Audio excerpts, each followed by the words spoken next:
In this video, I'm going to share with you 5 reasons why you should consider the Canon EOS M6 Mark II over a Sony a6400.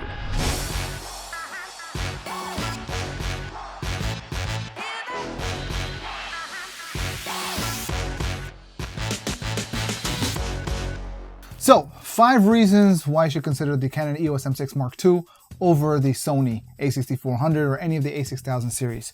But before I give you these reasons, if this is your first time joining me, my name is Belal Khan, marketing by profession, media by passion. Media kind of comes with the territory. This whole channel's objective is to help you unleash your creative and make your ideas real using digital media. And so if that's of value to you, go ahead and hit that subscribe button. And having said that, now let's get on to the 5 reasons why I highly advise people to get a Canon EOS M6 Mark II over a Sony a6400 or any Sony a6000 type series cameras. Reason number 1 is price. The EOS M6 Mark II is cheaper. So the Canon EOS M6 Mark II right now retails for about $800, brand new. With the kit lens, it goes for about $1,100. Now, if you look at the Sony a6400, body alone goes for $898, and with a kit lens, it goes for about $1,000. So price, although it's similar, it's still slightly cheaper, but not just price, but price in all of the other accessories. And that brings me to reason number 2, affordable quality of lenses that you can choose from that have autofocus and that are adaptable from the EF and EFS system going back 20 years, right? And among these lenses, you have something as simple as the good old 50mm f1.8. You have one of the native lenses, which is good quality native lens, the 22mm f2. We've got from Tokina this 16 to 11mm. We've got this 80 to 200mm. You know, these lenses generally, if you were to get the equivalent lenses within the Sony system, is going to cost you significantly more. So, for example, the 17 to 55 lens, I got it for $350 from Canon. The Sony equivalent of this same focal length, same aperture of f2.8. So Sony's equivalent of this lens goes for $1,300, $1,000 more, right? Just for the same quality lens. Well, the Sony quality might be a little bit more newer technology, a little bit faster, maybe quieter. Doesn't have image stabilization. This one does. This one cost me $350, maybe $400 if you get a bad deal. You got the 50mm. This goes for like $100. This goes for maybe $150 used. This 80 to 200. This goes for about $400. This guy right here goes for about maybe $350. So in terms of the cost of lenses on a Canon system, is going to be significantly less. And the reason is because these lenses are older.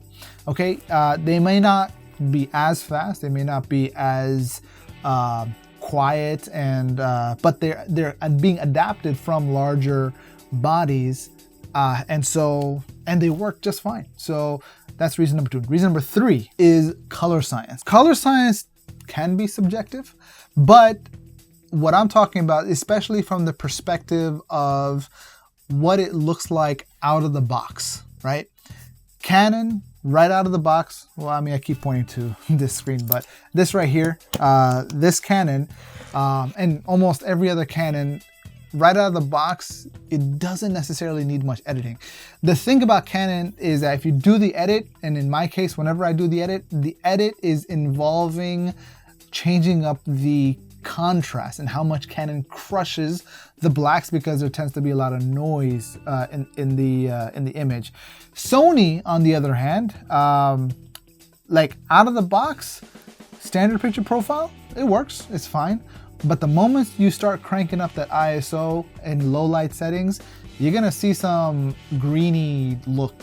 It's gonna look a little weird, and it's gonna almost require you to make some edits. Now, on the other hand, if you're gonna do editing anyway, you're gonna do color grading and whatnot, then it may not matter. But what does matter is the easy to use interface that Canon has.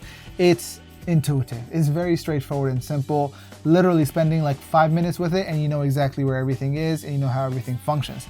Whether it's the photo options or the video options. In fact, the video options are far more simple to use than what Sony has, and the items in terms of where they're located and how they're buried, Sony, you know, it'll require a lot of fiddling and a good 30+ minutes of you exploring and trying to figure out what's what and where it is, and that's without a tutorial. And then you're going to want to go look at tutorials in terms of how to make certain changes and whatnot. So there's a learning curve to Sony's menu system. Once you figure it out, you're good to go. But in the case of Canon, it tends to be a lot more intuitive. Now, digital image stabilization. One of the things I love about the Canon is the fact that, so even if you have a lens that's not stabilized, although this lens is stabilized, but say the 50mm is not, the 22mm is not, you can turn on digital image stabilization, similar to the way that your phone stabilizes the image.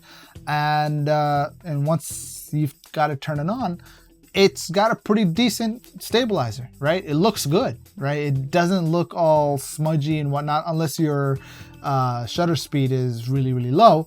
But generally speaking, it looks good and it works. On the Sony, you don't have that kind of stabilization. The Sony a6400 and some of the other more premium models have sensor shifting stabilization, but even then it's like it's good for photos, but it's not very good for video. Here, the digital image stabilization works brilliantly for video. So that right there is 5 reasons why you should consider the Canon EOS M6 Mark II over the Sony a6400. Now, I can give you 10 reasons why you should consider. So what do you guys think? What are your reasons for choosing a Canon EOS M6 Mark II over an a6400? Or maybe vice versa. Maybe you're in Team Sony.